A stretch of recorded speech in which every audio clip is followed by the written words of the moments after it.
จัดกระเป๋าจะไปไหนครับ ไปน้ำตกกระทูค่ะ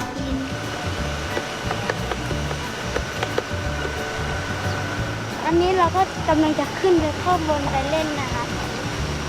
แต่ว่านี่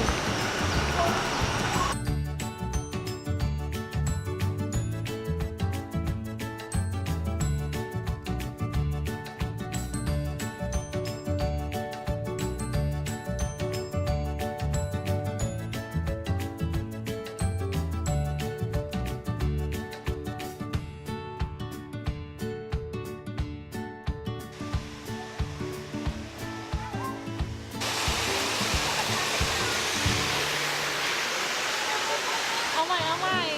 หนึ่งสองเอาใหม่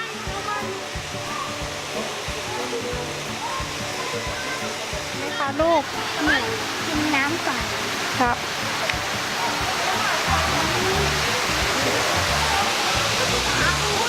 ไม่ปลาฮะปลาฮะปลา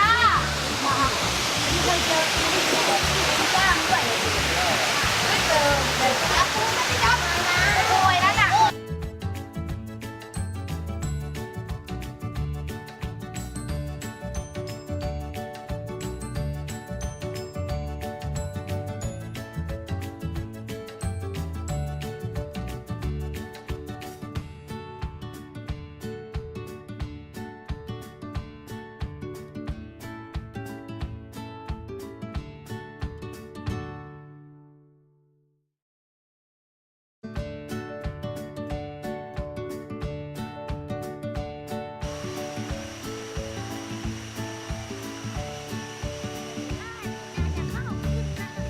เล่นน้ำสนุกไหมลูก สนุกครับ